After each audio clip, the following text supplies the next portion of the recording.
திருச்சிற்றம்பலம். நின்னாவார் பிறரின்றி நீயே ஆனாய், நினைப்பார்கள் மனத்து போர் வித்துமானாய், மன்னானாய் மன்னவர்க்கோர் அமுதமானாய், மறை நான்குமானாய் ஆரங்கம்மானாய், பொன்னானாய் மணியானாய் போகமானாய், பூமி மேல் புகழ்தக்க பொருளே உன்னை என்னானாய் என்னானாய் என்னின் நல்லால் ஏழையேன் என் சொல்லி ஏத்துகேனை. கருணை பொழி திருமுகத்தில் திருநீற்றுணுதலும் கண்டாரை வசப்படுத்த கனிந்த வாயளகும் பெருமை தரு துறவோடு பொறை உளத்தில் பொறுத்தே விஞ்ஞகனார் மலத்தாள்கள் பிரியாத மனமும் மறுவினர்கள் அகலாத ஞானமே வடிவாம் வளதுரை செய் சிவஞான மாமுனிவன் மலத்தால் ஒரு பொழுதும் நீங்காமல் எமது உளத்தில் சிரத்தில் ஓதிடும் நாவினில் என்றும் உண்ணி வைத்தே உரைப்பான். திருச்சிற்றம்பலம். எல்லாம் வல்ல இறைவன் திருவருளை சிறமேற்கொண்டு திரு கைலாய பரம்பரை திருவாவடுதுறை ஆதீனம் ஸ்ரீ குருமகா சன்னிதானங்களுடைய பொன்னார் திருவடி கமலங்களுக்கும் சைவத்தின் குலதெய்வமாய் விளங்குகின்ற மாதவ சிவஞான சுவாமிகளுடைய திருவடிகளுக்கும் என்னை நெறியில ஈடுபடுத்தி ஆண்டருள்கின்ற குருநாதர் சார் தங்கவேல் சுவாமிகளுடைய திருவடிகளுக்கும் நம்முடைய காஞ்சி மடத்தினுடைய பீடாதிபதிகளாக விளங்குகின்ற ஸ்ரீ சங்கர விஜயேந்திர சரஸ்வதி சங்கராச்சாரிய சுவாமிகளுடைய திருவடிகளுக்கும் ஸ்ரீ சத்திய சந்திரசேகரேந்திர சரஸ்வதி சங்கராச்சாரிய சுவாமிகளுடைய திருவடிகளுக்கும் அடியேன் மனமொழி மெய் ஆகிய முக்கர்ண வணக்கங்களை மிக பணிவோடு தெரிவித்து நம்முடைய சங்கரா கலை மற்றும் அறிவியல் கல்லூரியுடைய முதல்வராக இருந்து வழிநடத்துகின்ற பேராசிரியர் நம்முடைய கலைராம வெங்கடேசன் ஐயா அவருடைய திருவடிகளுக்கும் தமிழ்துறை தலைவராக இருந்து எங்களோடு ஒருங்கிணைத்து இந்த நிகழ்வெல்லாம் நடப்பதற்கும் துணையாயும் உதவியாகவும் இருக்கின்ற நம்முடைய பேராசிரியர் ராதாகிருஷ்ணன் ஐயாவுடைய திருவடிகளுக்கும் ஒருங்கிணைக்கின்ற பேராசிரியர்கள் கலந்து சிறப்பிக்கின்ற அடியார் பெருமக்கள் மாணவ செல்வங்கள் எல்லோருக்கும் என்னுடைய அன்பான பணிவான வணக்கங்களை தெரிவித்து மகிழ்கின்றேன். திருவுந்தியார் இருபாய் 20 என்கின்ற இந்த சிறப்பு தாளிலே திருவுந்தியாரை நிறைவு செய்த நாம் இதுவரைக்கும் கிட்டத்தட்ட ஒரு 4-5 வகுப்புகளாக 6-7 வகுப்புகளாக இருபாய் 20 என்ற சாத்திரத்தை சிந்தித்துக் கொண்டிருக்கின்றோம். அருணந்தி சிவாச்சாரியார் அருளி செய்த இந்த நூல் சாத்திர நூல்களிலே ஒரு மேன்மையான அல்லது நடை அளவிலே ஒரு உயர்ந்த அளவிலே இருக்கின்ற ஒரு நூல். அது தம்முடைய ஆசிரியராகிய மெய்கண்ட தேவநாயனாரிடம் அருளந்தி சிவாச்சாரியார் சில ஐயங்களை கேட்பது போல அமைத்திருக்கிறார். சில இடங்கள்ல விடை, சில இடங்கள்ல விடை இல்லை, அப்படி அமைத்திருக்கிறார். சைவ சித்தாந்த தத்துவத்தினுடைய அடிப்படையெல்லாம் ரொம்ப தெளிவாக பயின்றவர்களால தான் இந்த கேள்விகளுக்கெல்லாம் பதில் சொல்ல முடியும். அப்படி கொஞ்சம் ஆழமான கேள்விகளாக அமைந்திருக்கிறது. அந்த வகையிலே ஏற்கனவே சிவஞான சித்தியார், திருக்கழிற்றுப்படியார், திரு உந்தியார் போன்ற நூல்களை எல்லாம் பயின்று வருவதனால அந்த பயிற்சி இந்த கேள்விகளுக்கெல்லாம் விடை காணுவதற்கு நமக்கு ரொம்ப உதவியாக இருக்கின்றது. தன்னுடைய ஆசிரியர் மெய்கண்டாரை முதல்ல பார்க்கும் பொழுதே சிவபெருமானாகவே பார்த்து கண்டக்கரையும் கண்ணுதலும் கண்டக்கரையும் கரந்தருளி மண்ணிடையன் மாக்கள் மலமகற்றும் வெண்ணை நல்லூர் மெய்கண்டான் என்றொருகால் மேவுவரால் வேறின்மை கைகண்டார் உள்ளத்து கண் என்று சொல்லி சிவபெருமானுடைய அவை அடையாளங்களை எல்லாம் சொல்லி அதையெல்லாம் மறைத்து மெய்கண்டாராக பெருமான் வந்தார் என்று சொல்லும் பொழுதே அவருக்கு குருநாதர் மேல இருக்கின்ற அந்த ஒரு பக்தி வெளிப்படுகிறது. சைவத்திலே ரொம்ப தெளிவாக குருநாதரை சிவபெருமானாகவே தான் வந்து பார்க்கிறோம். குருவே சிவமென கூறினன் நந்தி என்றுதான் பார்க்கிறோம். தம்முதல் குருவுமாய் தவத்தினில் உணர்த்த என்றுதான் சிவஞான போதம் சொல்லுறதுனால பெருமானே குருநாதராக இவரே சிவஞான சித்தியார்ல மண்ணும் அருட்குருவாகி வந்து அவரின் பிரித்து மலமகற்றி அப்படின்னு தான் வந்து சொல்றார். பெருமையுடும் தானாக்கி பேணுமா போல் துண்ணிய ஐம்புல வேடரின் சுழலில் துயருறும் தொல்லுயிரை மண்ணும் அருள்குருவாகி வந்து மலமகற்றி தானாக்கி மலரடி கீழ் வைப்பன் என்றுதான் சொல்ற. அப்ப சுவாமி தான் வந்து குருநாதர்னா அது யாருன்னா சுவாமி தான். மானுட சட்டை தாங்கி திருவள்ளுவன்ல படிப்போம். பார்வை என மாக்களை முன்பற்றி பிடித்தற்காம் போர்வை எனக்கானா புவி என்று சொல்லி பார்வை விலங்கு போல இந்த உலகத்திலே நமக்கு அறிமுகமான குருநாதர்கள் மூலமாக பெருமான் அதிர்ஷ்டித்து நின்று நமக்கு அருள் செய்கிறான் என்பதையெல்லாம் நாம் பார்க்கிறோம். சிவபெருமானே ஞானாசிரியனாக வருவான் என்ற செய்தியை இலக்கிய வரலாற்று சான்றாக திருப்பெருந்துறையிலே மாணிக்கவாசருக்கு ஆட்கொள்ள வரும் பொழுது சுவாமி குருநாதராக எழுந்தருளி வந்த தன்மையையும் நாம பார்த்தோம். அப்படி குருநாதர் சிவபெருமானே குருநாதராக வருகின்ற அந்த குருநாதருடைய திருவடிகளை சிவபெருமானாகவே கண்டு வணங்கி ஏற்கனவே 7வது பாடலை வந்து நம்ம போன வகுப்புல நிறைவு செய்தோம். அவத்தைகளினுடைய சொன்னார். அவத்தை என்று சொன்னால் பொதுவா அவத்தைனா காரண அவத்தை காரிய அவத்தைன்னு 2ஆ சொல்லுவோம். கேவலம் சகலம் சுத்தம் என்ற ஆன்மா 3அவத்தை மேவுவன் என்று சித்தியார் பாட்டு சொல்லுவோம். அந்த கேவலம் சகலம் சுத்தம் என்ற ஆன்மா 3அவத்தை மேவுவன் என்று சொல்வது காரணவத்தை. பின்னாடி காரியவத்தை சொல்லும் பொழுது நனவு கனவு உறக்கம் பேருறக்கம் உயிர்ப்படங்கள் என்று சொல்லும். சாக்கிரம் சொப்னம் சுளுத்தி துரியம் துரியாதீதம் என்று சொல்லப்படும். அந்த 5 அவத்தை நிலைகளை இந்த 4ஆம் சூத்திரத்துல சுவாமி ரொம்ப விரிவா சொல்வார். மெய்கண்டார் அந்த கரணம் அவற்றில் ஒன்றென்று அவை சந்தித்தது ஆன்மா சகசமலத்து உணராது அமைச்சு அரசி ஏய்ப்ப நின்று 5 அவத்தைத்தே என்று சொல்லி சூத்திரம்.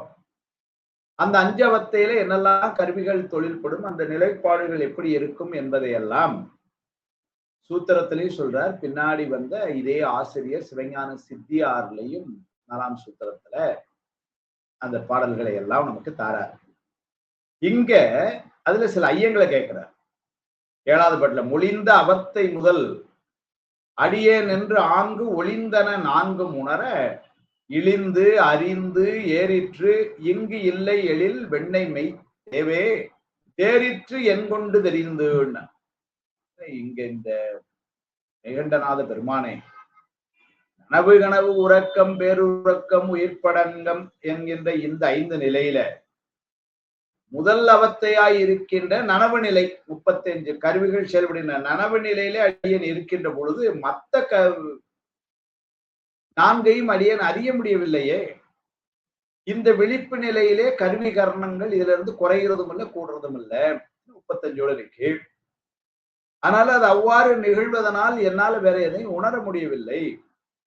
எனவே நனவு என்னும் இந்த விழிப்பு நிலையை அன்றி பிற 4 நிலைகள் கனவு உறக்கம் பேருறக்கம் உயிர்ப்படங்கள் இந்த 4 நிலைகளும் உள்ளன என்று எவ்வாறு என்னால் அறிந்து கொள்ள முடியும், அதற்கு விடை தர வேண்டும் என்றது அவர் கேட்கிறார். அதுக்கெல்லாம் அந்த கேள்விகள் எல்லாம் கேட்க அதற்கு பதிலை நாம் சொல்லும் பொழுது இந்த நனவு நிலையிலே புருவ நடுவிலே இருந்து ஞானேந்திரியங்களும் கண்மேந்திரியங்களும் தொழிற்படுகின்றன. அதனால இது இப்ப தெரியுது. ஏனைய அந்த 4 நிலைகளிலே கனவு முதலாகி அந்த 4 நிலைகளிலே இந்த ஞானேந்திரியங்கள் கண்மேந்திரியங்கள் தொழிற்படாததுனால அவற்றை நாம அறிய முடியவில்லை. ஆயினும் ஒவ்வொரு அவத்தையிலும் வந்து சில கருவிகள் தொழிற்படுன 35 25 3 2 1 இதான் கணக்கு. சாக்கிரம் என்கிற நனவு நிலையில 35, சொப்பனம் என்ற கனவு நிலையில 25, சுளுத்தி என்கின்ற உறக்கத்துல 3, துரியம் என்கின்ற பேருறக்கத்துல 2, துரியாதீதம் என்கின்ற உயிர்ப்படங்கள் அதுல 1. அதனால இந்த பெத்த நிலையில மட்டும்தான் ஆன்மா இதெல்லாம் தெளிவா அறிய முடியுது. மற்ற 4 நிலையையும் அறிய முடியவில்லையேன்னு பார்த்துக்க. ஆனா ஓரளவுக்கு அறிகிறோம். உதாரணத்துக்கு உறங்கி விழித்ததும் நல்ல தூங்கிட்டேன் இன்னைக்கு அப்படின்னு சொல்றமே, அப்ப அந்த உணர்வு தெரிகிறது. அது சுளுத்தில. அதே மாதிரி உறக்கத்துல வந்து பாத்தீங்கன்னா சில கனவு கண்டுறோம். அதெல்லாம் இரவு ஒரே கனவு. அங்க போனேன் இங்க வந்தேன் ஏதோ சொல்றோம். 20 எடுத்து படிச்சுக்கிட்டு இருந்தேன் ஏதோ கனவு கண்டேன் அப்படின்னு சொல்றோம். அப்ப இந்த கனவு கண்டோம் என்கின்ற உணர்வு மறுநாள் நமக்கு தெரிகிறது அல்லவா? அப்ப கனவு நிலை தெரிகிறது, உறக்கம் தெரிகிறது. பேருறக்கம் கூட. என்ன இப்படி தூங்கி இருக்கிற, எனக்கு அசே கூட இல்லைன்னா பாருங்க, என்ன நடந்ததுன்னு தெரியல, அப்படி ஒரு தூக்கம். அது பேருறக்கம். அப்ப இதெல்லாம் நாம முடித்த பின்னரும் நமக்கு இந்த நிலைகள் எல்லாம் இருந்தது தெரிகின்றன என்று நமக்கு விளக்கம் சொல்லி அவத்தைகளுடைய நிலையை எங்க சொன்னார். இதெல்லாம் போன வகுப்புல பார்த்தோம். தொடர்ந்து ஏன்னு சொன்னால் 7 பாடல்கள் பார்த்தோம்னா 13 பாடல்கள் இருக்கின்றன. பாடத்திட்டம் என்பதனையும் மனதில் வைத்துக் கொண்டு, ஏன்னா இந்த வகுப்பு கடைசிக்கு முந்தைய வகுப்பு, இன்னும் ஒரு வகுப்பு இருக்கு நமக்கு. அப்ப இந்த வகுப்பு இன்னொரு வகுப்புன்னா 2 வகுப்புல 13 பாடல்கள் நம்ம பண்ணோம். ஒரு 6 பாடலாவது இன்னைக்கு பார்த்தாதான் அடுத்த இன்னொரு 7 பாடல்கள் என்பதற்கு சரியா வரும். அடுத்த வகுப்பு அடுத்த வெள்ளிக்கிழமையில நாம சந்திக்கும் பொழுது 10ஆம் தேதி அன்றைக்கு நேரடி வகுப்பாக அடியேன் இருப்பேன். அதனால அந்த நிறைவு செய்து நிறைவிலே 20 மொத்தமாக ஒரு தொகுத்து சொல்லி, அதனால அந்த திருவுந்தியார்ல 20 ஏதேனும் ஐயங்கள் இருந்தா அதையும் அன்றைக்கு நாம் நேரடியாக பேசிக்கொள்ளலாம் என்று ஒரு அமைப்பு. இப்படிதான் திட்டம் இந்த வகுப்புக்கு அடுத்த வகுப்பு. அப்ப இதுல 8ஆவதா படுற பாடல் ஆண்மை இயல்பு. ஆண்மை இயல்பு என்பது என்ன? பதியல்பு சொன்னார், பசு இயல்பு சொன்னார், இப்போ பாச இயல்பு சொன்னார். இப்ப ஆண்மை இயல்பு உயிரை பற்றி பேசுறார். அதுல சில ஐயங்களை எழுப்புறார். அதெல்லாம் ஆழமா சிந்திக்கிறார்.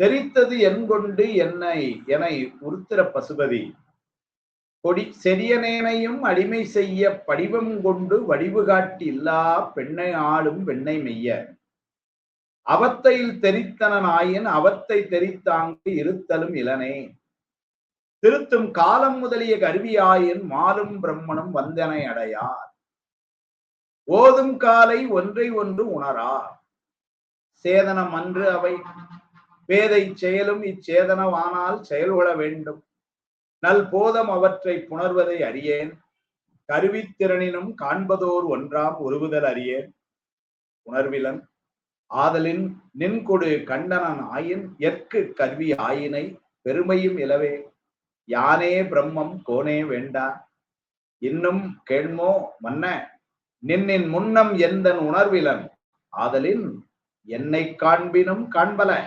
காணாது உன்னை காண்பினும் காண்பல உன்னோடு ஒருங்கு காண்பினும் காண்பல அருந்துணை கண்டவாறு ஏது எனது கண்ணே கண்டவான அருள் பெரும் கடலே என்பது பாட்டு.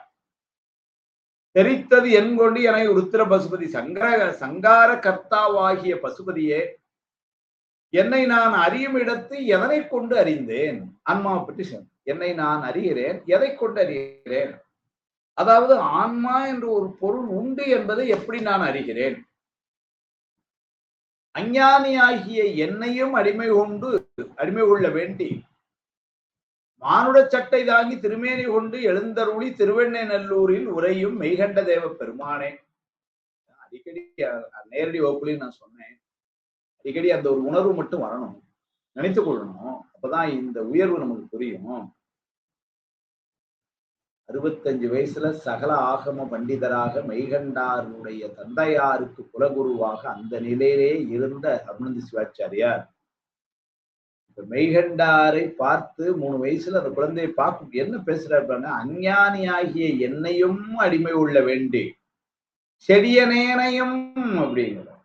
செடிதெல்லாம் தீங்கெல்லாம் என்னையும் அப்படின்னா அந்த ஒரு இழிவு சிறப்புமை அவர் அப்படி சொல்றார். அப்படி சொல்லக்கூடாது, அடிகள் திருவுள்ளப்படி இழிவு சிறப்புமைன்னு எழுதணும். என்னையும் ஆண்டு கொண்டு இன்னருள் புரியும் எம்பெருமான் பள்ளி எழுந்தருளாய் அப்படிதானே சொல்றார் திருவாசகர். நிசை வீணையர் யாழினர் ஒருபால் எருக்கொடு தோத்திரம் இயம்பினர் ஒருபால் துண்ணிய பிணை மலர் கையினர் ஒருபால் தொழுகையர் அழுகையர் தொழுகையர் ஒருபால் சென்னையில் அஞ்சலி கூப்பினர் ஒருபால் திருப்பெருந்துரை உரை சிவபெருமானே என்னையும் ஆண்டு கொண்டு அப்படின்னா இதுல எல்லாம் இல்லாத என்னையும் அந்த ஒரு இழிவு. அதே மாதிரி இங்க செடியனேனையும் அடிமை செய்ய அஞ்ஞானி ஆகிய என்னையும் அடிமை உள்ளன. 65 வயசு 3 வயசுல சொல்லுது அஞ்ஞானி ஆகிய என்னையும் ஆட்கொள்வதற்காக மானுட சட்டை தாங்கி கொண்டு வந்த சிவபெருமான் ஆகிய மெய்கண்ட தேவரே. சந்தேகங்கள் இப்ப எப்படி கேட்கிறாரு பாருங்க. பெண்ணையாளும் வெண்ணை மெய்ய மெய்கண்ட தேவரே அவத்தையில் தெரித்தனாயின் அவத்தை தெரித்தாங்கு இருத்தலும் இளனேன. கனவு முதலிய 5 அவத்தைகளை அடையும் போது அவற்றை இன்னது இன்னது என அறிந்து அவற்றிலிருந்து என்னால் நீங்க முடியவில்லை. நான் இப்பொழுது உறக்கத்தில் இருக்கிறேன் சொல்ல முடியுமா? யாராவது போன் பண்ணா நான் இப்பொழுது பேர் உறக்கத்தில் இருந்து கொண்டிருக்கிறேன் அப்படியே சொல்ல முடியும்? நான் விழித்துக் கொண்டிருக்கிறேன் சொல்லலாம், நனவு நிலையை பேசலாம். நான் இந்த செயலில் இருக்கிறேன், இப்பொழுது வகுப்பில் இருக்கிறேன், இதெல்லாம் சொல்ல நனவு நிலையில. பேர் உறக்கத்தின் போது நான் இப்பொழுது பேர் உறக்கத்தில் இருக்கிறேன் யாராவது சொல்ல முடியுமா? கொஞ்ச நேரம் என்னை யாரும் டிஸ்டர்ப் பண்ணாதீங்க, நான் இப்ப கனவு கண்டு கொண்டிருக்கிறேன் சொல்ல முடியுமா? அந்த நிலையே நமக்கு தெரியாது. அதனால கனவு முதலிய அந்த அவத்தைகளை எல்லாம் அடையும் பொழுது அது என்னது என்னது என்று அறிந்து அவற்றை நாம் அனுபவிக்க முடியல இருந்து அவற்றிலிருந்து நீங்கவும் முடியவில்லை. அப்படி இருந்தா தான் நம்ம பேர் உலகத்துல இருந்து எத்தனை மணி எந்திரிக்கணுமோ உடனே எந்திரிச்சு விடுவோமே. காலையில 4 மணிக்கு எந்திரிக்கணும், 5:30 மணிக்கு கிளம்பணும், பஸ்ஸுக்கு போகணும் அப்படின்னா நம்ம என்ன பண்ணிடுவோம்? சில நேரங்கள் ஐயோ கொஞ்சம் அசந்து தூங்கிட்டேன் சார், முடிக்கிற மணி 4:45. ஏன் கேக்குறீங்க? ஒரே ஓட்டம், ஒரே வந்து கிடைக்கல, 5:30 பஸ் போயிடுது, 6 மணி பஸ் பிடிக்க வந்தேன் அப்படிலாம் சொல்றோமே. அப்ப அந்த அவத்தை நமக்கு தெரியாதனால இன்னது இன்னது என்று அறிந்து அறியவும் முடியல, அதனால அவற்றிலிருந்து நீங்கவும் முடியல. எனவே அவத்தையுறுவதை வைத்து ஆன்மா என ஒரு பொருள் உள்ளது என்பதையும் அறிய முடியாது. அப்போ பொதுவா வந்து அவத்தைக்கு உட்படுவது இந்த ஆன்மா என்று சொல்லுமே. அவத்தேவே அறியலையே, அதனால அவத்தையில் தெரித்தன நாயன் அவத்தை தெரித்தாங்க இருத்தலும் இளமே. அதனால ஆன்மான்னு நான் ஒண்ணு இருக்கிறேன் அப்படிங்கிறது எப்படி சொல்லன்னு எனக்கு தெரியல. 2வது சந்தேகம், திருத்தும் காலம் முதலிய கருவி ஆயின் மாறும் பிரமணம் வந்தனை அடையா. காலம் நியதி முதலியன கொண்டு என்னை அறிந்தேன் என்று சொன்னால் அப்படின்னா காலம் நீதி முதலான அந்த கருவிகளை கொண்டு அறியாமல் இருந்தாய், ஆனா உனக்கு காலம் நீதி உள்ளிட்ட கருவிகள் உனக்கு கொடுக்கப்பட்டனவே, அந்த கருவிகளை கொண்டு நீ அறிகிறாய். அப்படி ஒருவேளை என்ன சொன்னீங்கன்னா, அதாவது ஆன்மா இயல்புல ஒண்ணுன்னா கேட்கார். முதல்ல அவத்தை கேட்டார். அதனால அவத்தை நிலையை நான் தனித்தனியாக அறிய முடியவில்லை, அதுல இருந்து நீங்கவும் முடியவில்லை, அதனால அவத்தை இருவது நான் எப்படி சொல்லுதுன்னு எனக்கு தெரியல அப்படின்னு முதல் சந்தேகம். உனக்கு அந்த நிலை தெரிய வரும், தெரியாம இருக்கு. இப்ப காலம் நியதி முதலாயின கொண்டு என்னை அறிந்தேன் அப்படின்னு நீ ஒருவேளை சொன்னால், படைத்தல் தொழிலை செய்யும் அயனும் காத்தல் தொழிலை செய்யும் ஆளும் என்னை வந்து அடைவதற்கு காரணம் இல்லையாகும். ஏன்னா அவங்க தான் படைத்து என்னை காத்தல செய்யறாங்க. எல்லாம் இந்த கருவிகரணங்களை கொண்டே நான் எல்லாத்தையும் அறிந்து விட முடியும் அப்படின்னு சொன்னா, அப்ப என்னை அவர்கள் படைக்கவோ அவர்கள் காக்கவோ அதற்கு தேவையில்லாப்படுமே. அதனால அவர்கள், அதாவது அவர்கள் இறைவன் ஆணையின் வழி நின்று படைத்தல் காத்தல் தொழிலை செய்யும் சகலர்வை ஆன்மாக்களை ஆகலின் அவர்களால் எனக்கு எந்த பயனும் இல்லை என்று ஆகிவிடும். காலம் முதலிய கருவியாயின் மாலும் பிரம்மனும் வந்தனை அடையார். அதனால பிரம்மா பெருமாள் அவங்களையும் வந்து சைவசாந்தம் எப்படி சொல்லி இருக்கு அப்படின்னா, மாபாடி நூல்ல சொல்ற சகல வர்க்கத்து ஆன்மாக்கள், அந்த பிரம்ம பதவி, திருமால் பதவி, இதெல்லாம் பதவியாக அவர்களுக்கு கொடுக்கப்பட்டிருக்கிறது. அப்ப நம்மை விட பக்குவத்தால் உயர்ந்த ஆன்மாக்கள், ஆனா சகல வர்க்கத்து ஆன்மாக்கள் அவர்களுக்கு ஒரு காலம் அந்த பதவி கொடுக்கப்படும். கொஞ்ச நாள் அந்த பதவியில இருப்பாங்க. சாமி கொடுக்கிறார் 100 கோடி பிரம்மர்கள் நொந்தினார் 6 கோடி நாராயணர் அஞ்ஞனைங்கிறார். அப்பர்சன் இது வரைக்கும் 100 கோடி பேர் பிரம்ம பதவியில இருந்து போயிட்டாங்க. 6 கோடி பேர் வந்து திருமால் பதவியில இருந்து போயிட்டாங்க. அது சொல்றார். அதனால அவர்கள் இறைவன் ஆணையின் வழி நின்று அந்த படைத்தலை காத்தலை எப்படி செய்வார்கள்? இறைவன் எவ்வாறு அவர்களுக்கு உத்தரவு கொடுத்திருக்கிறானோ அதன்படி அந்த ஏவல் வழி நின்று படைத்தல் காத்தல் தொழிலை செய்யும் சகல வர்க்கத்து ஆன்மாக்களாகலின் அவர்களால் எனக்கு எந்த பயனும் இல்லை. ஏன்னா காலம் முதலிய கருவினாலே எல்லாம் முடிஞ்சிரும்னு சொல்லிட்டா, அப்ப அவங்களால எனக்கு பலன் இல்லை என்ற ஒரு கேள்வி வருது. மாறும் பிரமனும் என்னை வந்து அடையார் அப்படின்னு வந்து அடையிறதுக்கு என்ன காரணம்? 2வது கேள்வி. 3வது சொல்ற ஓதும் காலை ஒன்றை ஒன்று உணரா சேதனம் அன்று அவை பேதை செயலும் இச்சேதனவானால் செயல்பட வேண்டும் நல் போதம் அவற்றை புணர்வதை அறியேன் கருவித்திறனினும் காண்பதோர் ஒன்றாம் ஒருவுதல் அறியேன். அது மட்டுமின்றி அந்த கலாதிகளும், கலாதிகள் அப்படின்னா வந்து கருவிகள், கலை காலம் நியதி கலை முதலிய அந்த கருவி, அது மட்டுமன்றி அந்த கலாதிகளும் சடப்பொருள்கள் ஆகலின் அவை சடப்பொருள் தானே. ஏனென்று சொன்னால் இந்த 36 தத்துவத்துல சொன்ன இந்த கருவிகள் எல்லாம் நாம உண்மை விளக்கத்துல படிக்கும் பொழுதே படிச்சிருப்போம். அதெல்லாம் எங்க இருந்து வருகிறதுன்னு சொன்னால் மாயையிலிருந்து. மாயை என்பது ஒரு சடப்பொருள். அப்ப சடப்பொருளிலிருந்து வந்த அந்த பொருள்களும் சடப்பொருள்களே. அதனால காலம், நியதி, கலை முதலிய அந்த அவையெல்லாம் அந்த கலாதிகள் எல்லாம் சடப்பொருள்கள் ஆகலின் அவற்றுள் ஒரு கருவி மற்றொரு கருவியை அறியாது.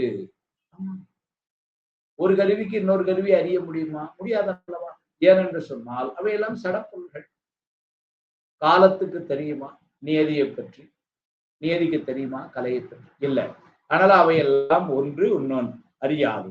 மேலும் அறிவுடை பொருளாகிய ஆன்மா அறிவற்ற அந்த கருவிகளுடன் நின்றாலே தொழில்படும் என்று கூறினால், அப்போ அறிவுடை அந்த ஆன்மா அறிவற்ற அந்த பொருள்கள் கூட போய் நின்றுகிட்டாலே அது தொழில்படும் அப்படின்னு சொன்னா அதுவும் பொருந்துமாறு இல்லை. ஏன்னாரு ஆன்மாவின் துணை கொண்டு இயங்கும் அந்த கருவிகளுக்கு அறிவில்லை ஆகலின் ஆன்ம அறிவு அக்கருவிகளால் விளங்குகிறது என்பது எப்படி பொருந்தும்?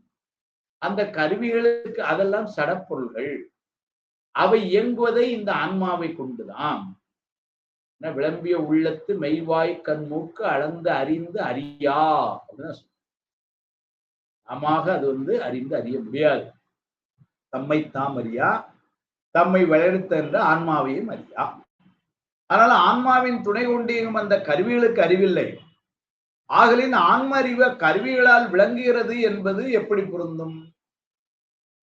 எனது அறிவு தானாக அந்த கருவிகளோடு கூடுவதில்லை. கருவிகள் அனைத்தும் கூடியிருக்கும் நனவிலும் கூட சுவை, ஒளி, ஊறு, ஓசை, நாற்றம் என்னும் புலன்கள் ஐந்தினையும் நான் ஒவ்வொன்றாகவே அறிகிறேன். அந்த ஆன்ம அறிவோடு அந்த கருவிகளை எல்லாம் கூடிய நிலையிலும் கூட என்னுடைய அறிவு எப்படி இருக்குன்னு சொன்னால் ஒரு நேரம் ஒரு புலன் வழியாத்தான் அறிய முடியும். ஆனால் இந்த நனவு நிலையிலும் கூட சுவை, ஒளி, ஊறு, ஓசை, நாற்றம் என்னும் புலன்கள் ஐந்தினையும் நான் ஒவ்வொன்றாகவே அறிகிறேன். அக்கருவிகள் தொழில்படும் நிலையில் இருந்து நீங்குவதையும் நான் அறிவதில்லை.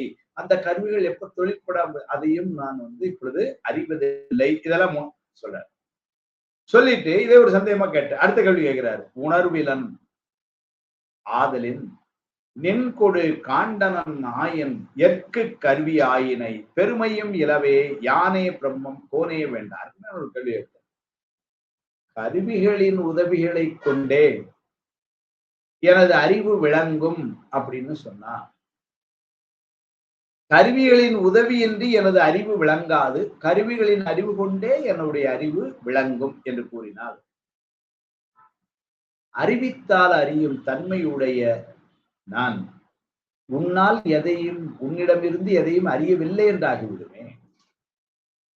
கருவிகளாகிய இந்த காலம், நியதி முதலாகிய அந்த கருவிகளின் துணை கொண்டு என்னுடைய அறிவு அறியும் அப்படின்னு ஒருவேளை சொல்லிட்டா, கருவிகளுடைய உதவி இல்லாமல் அது அறியாது, அந்த கருவிகளின் துணை கொண்டு அறியும் அப்படின்னு சொன்னா என்ன சிக்கல் வருது அப்படின்னா, இதுகாரும் நாம என்ன படிச்சோம்னா அறிவித்தால் அறியும் தன்மையுடையது. அதனால நீ அறிவிக்க நாங்கள் அறிகிறோம். மூன்றாம் சூத்திரத்தை சொல்லும்போது உணர்த்த உணர்தலின் இதெல்லாம் சொல்லி படிச்சோமே. அப்போ அறிவித்தால் அறியும் தன்மையுடைய நான் உன்னால் எதையும் அறியவில்லை என்று ஆகிவிடுமே. அப்படி ஆகிடுச்சுன்னா அதான் கேட்கிறேன் பாட்டுல. ஆதலின் நொன்கொடு காண்டனன் நாயன் எற்கு கருவி ஆயினை, கருவிகள் மேல இருந்தா அப்புறம் நீ எதுக்குன்னு ஆயிடும் சொல்லி, அதனால அப்படி ஆயிடுச்சுன்னா அந்நிலையில் நீயே கருவியாக அமைகிறாய், அதனால் பயன்பெறும் நானே தலைவனாகி விடுவேனே. அப்ப அந்த இடத்துல ஒரு சந்தேகத்தை கேட்கிறார். எப்படி அருமையான ஒரு சந்தேகத்தை. வாராயின் தலைவன் என்னும் பெருமை உனக்கு இல்லாது போய்விடும். என கருவிகளை கொண்டுதான் அறிகிறேன். அறிவிக்க அறியும் தன்மை உடைய எனக்கு நீ அறிவித்த நான் அறிகிறேன் என்பதே சிக்கல். அப்படி ஆயிடுச்சு. அப்படியா இருந்தா நான் உன்னால் எதையும் அறியவில்லை என்று ஆகிவிட்டால் என்ன ஆயிடும்? அவ்வாறாயின் தலைவன் என்னும் பெருமை உனக்கு இல்லாது போய்விடும். அது மட்டுமல்ல, இந்த கருவியோட நீயும் ஒரு கருவியாக நிலையில் நீயே கருவியாக அமைகிறாய், அதனால் பயன். அப்போ நீயும் ஒரு அந்த கருவி மாதிரிதான் அப்படின்னு ஆயிட்டா, ஏனைய கருவிகள் போல நீயும் ஒரு கருவின்னு சொல்லிட்டா என்ன ஆயிடும்னார், நான் தலைவன், எனக்கு பயன்பாட்டுக்குள்ள கருவி நீ என்று ஆயிடும். யானே பிரம்மம் கோனே வேண்டாம். அப்ப நான் தலைவரமா நான் இது சில பயன்படுத்துறேன். 40 லட்சம் ரூபாய் காராவே இருக்கட்டும் சார். நீ காருக்கு சொந்தக்காரன் அப்படின்னா நான் தானே. அப்ப அந்த கருவிகளை கொண்டு பயன்படுத்துகிறவன் எஜமானன் ஆயிடுவான் அல்லவா. அப்ப நீயும் கருவிகள்ல ஒரு கருவியா இருப்பாய்ன்னு சொல்லிட்டா என்ன ஆயிரும் அப்படின்னா யானே தலைவன் என்று ஆகிவிடுவேன் அல்லவா. அப்போது உன் தலைமையும் எனக்கு தேவையற்றதாகிவிடுமே. தலைவா இன்னும் கேள்வி சொல்ற, நீ அறிவிக்க நான் அறிகிறேன் என்று கூறப்படும் உன் உதவியை என்னால் அறிய முடியாத போது நான் உன்னையும் அறியவில்லை. அதுதான் சொல்றேன். யாதா இன்னும் கேள்மோ அண்ணன் ஒரு கேள்வி கேள்வி ஒன்று கேட்கிறார். நின்னின் முன்னம் எந்தன் உணர்விலன் ஆதலின் என்னை காண்பினும் காண்பல காணாது உன்னை காண்பினும் காண்பல உன்னோடு ஒருங்கு காண்பினும் காண்பல. கேள்வி பெறும். நீ அறிவிக்க நான் அறிகிறேன் என்று கூறப்படும் உன் உதவியை என்னால் அறிய முடியாத போது, ஏன்னா இப்போது அறித்துக் கொண்டிருக்கிறான் அறிகிறேன், அதை நான் அறியாத போது நான் உன்னையும் அறியவில்லை. நீ அறிவித்து நான் அறிந்து கொண்டு இருக்கிறேன் என்ற உணர்வு எனக்கு வர்ற வரைக்கும் தெரியாத மறுக்கிறதும் அறிவிக்கின்ற உன்னையும் நான் அறியவில்லை காண்பல, என்னையும் அறியவில்லை. நீ அறிவிக்க நான் அதுவும் தெரியாத வரைக்கும் அறிவிக்கின்ற உன்னையும் நான் தெரியவில்லை, அறியப்படுகின்ற நான் அறிந்து கொண்டிருக்கின்ற என்னையும் நான் தெரியவில்லை, எனக்கும் அந்த அறியவில்லை. உன்னோடு கூடி நின்று அறியும் தகுதியும் எனக்கு இல்லை. உன்னையும் நான் அறியல, என்னையும் நான் அறியலைன்னா நான் உன் கூட இருந்து கூடி நின்று அறிவேன் என்று சொல்வதற்கு அந்த தகுதி எனக்கு எப்படி இருக்கும்? அதுவும் இல்லை. இந்நிலையில் இப்படியான ஒரு நிலையில நான் எப்படி அறிவது? எனக்கு அந்த அறிவு எப்படி நடக்கும்? என்னுடைய தகுதி தான் என்ன ஆகிய இவற்றை எல்லாம் விளக்கி அருளுதல் வேண்டும். என் கண்ணே, உலகுக்கு ஒரு முதலே, அருள் பெரும் கடலே, கருணையோடு வையத்தை போக்கி அருள வேண்டும். அதான் கேள்வி. 5 கேள்வியா கேட்ட வரிசையா. நனவு கனவு முதலிய அவத்தைகளை நான் அடையும் பொழுது அவற்றை இன்னது இன்னது என்று அறிந்து அறியவும் முடியல, அந்த கருவிகளிலிருந்து விலகவும் முடியல. அந்த நிலையிலிருந்து இப்பொழுது நான் உறக்கத்திலிருந்து விடுபட்டுக் கொள்கிறேன் அப்படின்னு நம்ம தெரிஞ்சா இல்லை. முதல்ல காலம் நியதி கொண்டு என்னை அறிந்தேன் என்று சொன்னேன்னா அவ படைத்தல் தொழிலை செய்யும் அயனும் காத்தல் தொழிலை செய்யும் மாலும் என்னை அடைவதற்கு காரணம் இல்லை என்று ஆகிவிடும். அவங்களால எந்த பலனும் இல்லை என்று ஆகிவிடும். 2வது. 3வது, அது மட்டுமின்றி அந்த கலாதிகளும் கலை முதலிய அந்த கருவிகள் சடப்பொருள். ஆனாலும் ஒரு கருவி மற்றொரு கருவி அறியாது. மேலும் அறிவுடை பொருளாகிய ஆன்மா அறிவற்ற அந்த கருவியுடன் நின்றாலே தொழில்படும் என்று சொன்னால் அதுவும் பொருந்துமாறில்லை. ஏன்னா ஆன்மாவின் துணை கொண்டு இயங்கும் அந்த கருவிகளுக்கு அறிவில்லை. ஆகலின் ஆன்ம அறிவு கருவிகளால் விளங்குகிறது என்று எப்படி பொருந்த முடியும்? இல்லை. எனது அறிவு தானாக அந்த கருவிகள் கூடுவதில்லை. கருவிகள் அனைத்தும் கூடி நிற்கும் நனவு நிலையிலும் கூட இந்த சுவை, ஒளி, ஊறு, ஓசை, நாற்றம் என்னும் புலன்கள் 5 நான் ஒவ்வொன்றாகவே அறிகிறேன். ஒரு சேர என்னால் அறிய முடியவில்லை. அதனால அக்கருவிகள் தொழில்படும் நிலையிலிருந்து நீங்குவதையும் நான் அறிவதில்லை. கருவிகளின் உதவிகளை கொண்டே எனது அறிவு விளங்கும் என்று சொன்னால் கருவிகளுடைய துணை இல்லாமல் அறிவு விளங்காதுன்னு நீங்கள் சொன்னேன்னா அப்ப அறிவித்தால் அறியும் தன்மையுடைய நான் உன்னால் எதையும் அறியவில்லை என்று ஆகிவிடும். அவ்வாறாயின் தலைவன் என்னும் பெருமை உனக்கு இல்லாது போய்விடும். அந்நிலையில் நீயே கருவியாகவும் அமைகிறாய் அப்படி சொல்லிட்டேன்னா அதனால இப்ப என்ன ஆயிடும்? நான் பயன் பெறும் தலைவனாகி விடுவேன் அல்லவா. கருவிகளை எல்லாம் பயன்படுத்துகின்ற அப்ப கருவிகளுக்கு எஜமானனாக நான் தலைவனாகி விடுவேன். அப்போ உன்னுடைய தலைமையும் எனக்கு தேவையற்றதாகிவிடுமே, நானே தலைவன் ஆகிவிடுவேன். அது மட்டுமல்ல, நீ அறிவிக்க நான் அறிகிறேன் என்று கூறப்படும் உன் உதவியை என்னால் அறிய முடியாத போது நான் உன்னையும் அறியவில்லை, என்னையும் அறியவில்லை.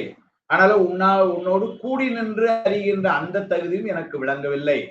அதனால இதுல நான் எப்படித்தான் அறிகிறேன், இதை பற்றி எனக்கு நீ விளக்க வேண்டும் என்று சொல்லி மெய்கண்டாற்ற கடைசியில் இப்படி 5 கேள்வியா கேட்டு அது சொல்ல அருந்துணை கண்டவாறு ஏது, எனக்கு யார் துணையா இருந்து அறிகிறேன்? எனது கண்ணே போன்றவன் சுவாமி. அதனால மெய்கண்டார் கண்ணே, அண்டவான அப்படின்னு இந்த உலகத்திற்கு முதலாயிருக்கின்ற அருள் பெரும் கடலே, கருணையே வடிவான பெருமானே, அருள் பெரும் கடல், அருள் நிதி தர வரும் ஆனந்த மலையே, அலைகடலே பள்ளி எழுந்தருளாயேன்னு திருப்பள்ளியில் சொல்றார். அதனால அருட்பெரும் கடல் கருணையா இதற்கு இது கேள்வியா அமைச்சிட்டார். பாட்டு இவ்வளவுதான், இந்த பாட்டை நடத்தணும்னா இவ்வளவுதான் சொல்லணும். இதற்கு விளக்கம் சொல்ற இறை அருள் ஒன்றினாலேயே இவ்வுடலை பெற்ற உயிர், இந்த உடல் பெற்றது எப்படி பெற்றோம்னா இறை அருளால பெற்றோம். நம்முடைய வினைக்கு ஏற்றாற் போல் இந்த உடல் என்பதனை சுவாமி முடிவு செய்து அந்த உடலை நமக்கு தருகிறான். அதை நம்முடைய போற்றிப்பவருடைய சாத்திரம் எல்லாம் சொல்லு. நாட்டுகின்ற எப்பிறப்பும் முச்சை இருவினையால் நிச்சயித்து பொற்புடைய தந்தை தாய் போகத்துள் கற்பமாயினார். நாட்டுகின்ற எப்பிறப்பும், அப்ப அந்த எப்பிறப்புன்னா என்ன அர்த்தம்? வினைக்கேற்றார் போல் பிறப்பு. அந்த பிறப்பு என்னவோ, இப்ப மானுட பிறப்புன்னு வச்சுக்கிட்டாலே ஒவ்வொருத்தர் ஒவ்வொரு மாதிரி பிறந்திருக்கிறோமே,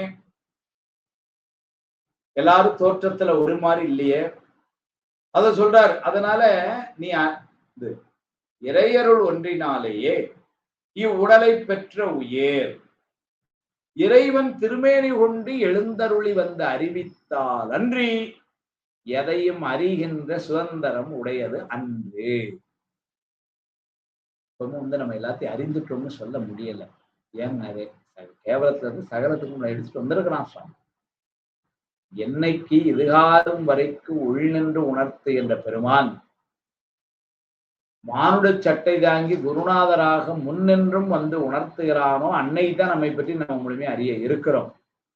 அதான் சொல்றாரு, இறையருள் ஒன்றினாலேயே இவ்வுடலை பெற்ற உயிர் இறைவன் திருமேனி கொண்டு எழுந்தருளி வந்து அறிவித்தால் அன்றி எதையும் அறிகின்ற சுதந்திரம் உடையதன்று. எனவே இறை அருளில் அடங்கி அருள் வழியில் நின்று ஒழுகும் போதே ஆன்மா தன்னை அறியும். இப்ப அறியும், எப்படி அறியும்ங்கிறதுக்கு கேள்வி என்ன சொல்றாரு பாருங்க. இறை அருளில் அடங்கி நாம செய்ய வேண்டியது ஏன்னது இந்த ஆணவ மூலம் அப்பதான் அதை வெல்ல முடியும் நம்மளால. அதனால இறை அருளில் அடங்கி, அதுதான் அருளை சொல்லும் பொழுது அருளில் பெரியது அகிலத்தியல். உலகத்திலே அருளை விட பெருசு அருளில் பெரியது அகிலத்தியல் வேண்டும் பொருளில் தலையிலது போல். அதனால அந்த இறை அருளில் அடங்கி அருள் வழியில் நின்று ஒழுகும் பொழுதே அதிலேயே நின்று அப்படி ஆன்மா தன்னை அறியும். அகுதன்றி தானே எதனையும் அறியும் திறன் உடையது அன்று உயிர் என்பதே இதற்கு விளக்கம். கேள்விக்கும் பதில் ஒண்ணு முடிச்சிட்டாங்க. என்ன சொல்லிட்டாங்க? நாமவே இந்த உயிரை பற்றி நம்மை பற்றி அறிதல் என்பது முடியாது. அப்ப இறைவன் காட்டணும். எப்ப காட்டுவான்? குருநாதராய் எப்பொழுது அவன் ஞானாசிரியனாக எழுந்தருளி வந்து நமக்கு தருவான் அன்னை காட்டுவான். சரி, அதை அவனை காட்டுவான்னா அது வர்றதுக்கு நாம் என்ன செய்யணும்னாரு இறை அருள் வழியிலேயே நிற்க வேண்டும். சூத்திராதான் சொல்லி தவத்தினில் உணர்த்த. தவம் என்று சொன்னா நாம புரிந்து கொள்வது வழிபாடு, சிறந்த வழிபாடு, சரீகிரிய யோகம். இதெல்லாம் நம்ம நிக்க நிக்க நிக்க சுவாமி குருநாதராய் வந்து அருள் செய்வான். நீடும் இருவினைகள் நேராக நேராதல் கூடும் இறை சக்தி கொடல் திருவள்ளுவர். அப்ப இந்த நீடும் இருவினைகள் நேராக நேராதல் அப்படின்னா இருவினை ஒப்பு. அந்த இருவினை ஒப்பு வரணும். அப்ப இருவினை ஒப்பு வர்றதுன்னா அது எப்படி வரும்னாரு, நாம வழிபாடு செய்ய செய்ய செய்ய வழிபாடு செய்யும் பொழுது என்ன வழிபாடு செய்யணும்? எல்லாம் பெருமான் திருவருள் என்று திருவருளை முன்னிறுத்தம். நெறியெல்லாம் நெறிதன்னை நெறியாக நினைவேனை திருநெறிகள் சேராமே திருவருளே சேரும் வண்ணம். அப்படி இறை அருளுக்குள் அடங்கி அந்த அருள் வழியிலேயே நின்று நாம ஒழுகும் பொழுது நம்மை நாம் அறிவோம். அதனால அது அன்றி தானே எதனையும் அறியும் திறன் உடையது அன்று உயர் என்பதுதான் இதற்கு விளக்கம். இவ்வளவு சொன்ன உடனே அடுத்தால 9வது பாட்டுல துரியாதீத நிலை பற்றி சந்தேகம்.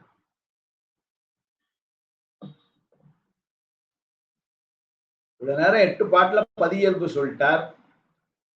பாச இயல்பு சொன்னார், ஆண்மை இயல்பு சொன்னார், ஐந்தவத்தை பற்றி கேள்வி கேட்டார். இதெல்லாம் கேட்டே வந்தவர் இப்போ துரியாதீத நிலை பற்றி ஒரு சந்தேகத்தை கேட்கிறார் 9வது பாட்டுல. கடல் அமுதே, வெண்ணெய் கரும்பே, என் கண்ணே, உடலகத்து மூலத்து ஒடுங்க சடல கருவி யாது, ஆங்கு உணர்த்த காண்பதுதான் என்னை மருவி யாது என்று உரைக்க மண். கடல் அமுதே, சுவாமி கண்டார, கடலில் தோன்றிய அமுதத்திற்கு ஒப்பானவனே, திருவெண்ணெய்நல்லூரில் தோன்றிய கரும்புக்கு ஒப்பானவனே, என் கண்ணை போன்றவனே, இந்த உடலில் உள்ள மூலாதாரத்தில் துரியாதீத நிலையில் அடியேன் ஒடுங்கி நிற்கையில், ஏன்னா சாக்கரம் என்பது நெற்றியில, அடுத்தது சொப்பனம் கண்டத்துல உயிர் நிற்கிறது, அதுக்கப்புறம் சுளுத்தி இருதயத்துல, அதுக்கப்புறம் துரியம் குந்தி கமலத்துல, கடைசியா துரியாதீதம் மூலாதாரம். அதான் கேட்க, இந்த உடலில் உள்ள மூலாதாரத்தில் துரியாதீத நிலையில் அடியேன் ஒடுங்கி இருக்கையில் அறிவிக்க அறியும் தன்மையனாகிய நான் எந்தெந்த கருவிகளை கொண்டு அறிகிறேன். ஏன்னா அங்க வேற கருவிகளும் மூலாதாரத்துல உயிர் துரியாதீதத்திற்கு புருடன், அது ஒரு கருவியா தான் நிற்கும். அப்ப நான் அறிகிறேன்னா எந்தெந்த கருவிகளை கொண்டு அறிகிறேன், அக்கருவிகளால் என்னென்ன உணர்கிறேன் என்பவன் அவற்றை எனக்கு விளக்கி அருள வேண்டும். நான் ஒரு கேள்வியா கேட்கிறேன். துரியாதீத நிலையில துரியாதீத நிலையில இறைவன் ஆன்மாவுக்கு உணர்த்தும் போது என்ன முதல் பாட்டிலே சொல்லிட்டான், அவன் உணர்த்தினால்தான் நம்மால உணர முடியுது சொல்லிட்டான். அதனால துரியாதீத நிலையில இறைவன் ஆன்மாவுக்கு உணர்த்தும் போது பிரகிருதியோடு கூடிய ஆன்மா நிற்கிறது. அந்நிலையில் காலம் நியதி ஆகிய இரு தத்துவங்கள் ஆன்மாவுக்கு கருவிகளாக அமைகின்றன. துரிய நிலையில் கலை வித்தை அராகம் ஆகிய தத்துவங்கள் ஆன்மாவுக்கு கருவிகளாக அமைகின்றன. துரியாதீதத்துல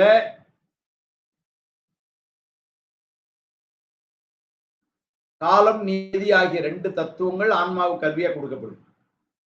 துரியத்துலதான் கலை வித்தை அராகம் ஆகியும். இதெல்லாம் போற்றி போருடைய சாஸ்திரத்துல விரிவா இருக்கு. இதனை ஒரு நடைமுறை ஓமையில சொன்னா, நம்ம ஆழ்ந்த நிலையில தூக்கத்துல இருக்கும் பொழுது கூட கால தத்துவத்தை பற்றி நின்றே நாம் எழுகிறோம்.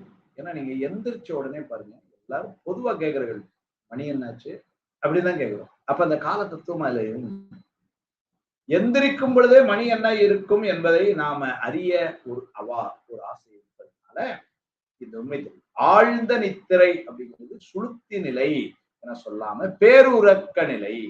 சுளுத்திங்கிற உறக்கத்துல ஏதோ பேருறக்கத்தை சந்து தூங்கிட்டேன் சார், மணி என்ன 2 இருக்குமா அப்படிங்கிறோம். மணி 4:45 இப்பதான் படுத்தமா இருந்தது, நான் இன்னும் மணி 2 தான் இருக்கும்னு நினைச்சேன் அப்படின்னு சொல்ல. அப்போ அந்த நேரம் அந்த பேருறக்கத்திலையும் கூட அந்த உணர்வு தான் இருக்கு. நம்ம அதனால துரியாதீதமாகிய அந்த நிலையில, அதான் இவருடைய கேள்வி, துரியாதீதத்துல சடல கருவியாது. சடலம்னா இந்த உடல். அதனால சடல உடலகத்து மூலத்து ஒடுங்க, மூலாதாரத்து துரியாதீதத்தை ஒடுங்க சடல கருவியாது. எனக்கு என்ன கருவி இருக்கும், ஆங்கு உணர்த்த காண்பதுதான். நான் உணர்வதற்கு அங்கு என்ன கருவிகள் இருக்கும், என்னை மருவியாது. எப்படி இந்த கருவிகள் என் கூட இருக்கும், யாரெல்லாம் இருப்பாங்க, இதான் கேள்வி என்று உரைக்க வேண்டும்.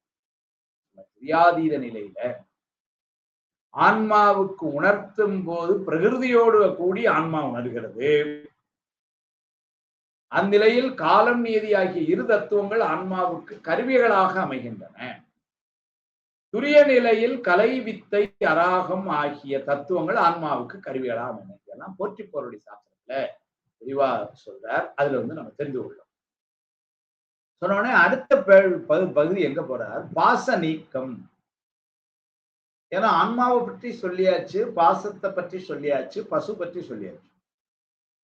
இதெல்லாம் படிக்கும் பொழுதே நமக்கு நல்லா தெரியும், நீங்க வேண்டிய பொருள் இந்த பாசம், துன்பத்திற்கு காரணமான பொருள் இது.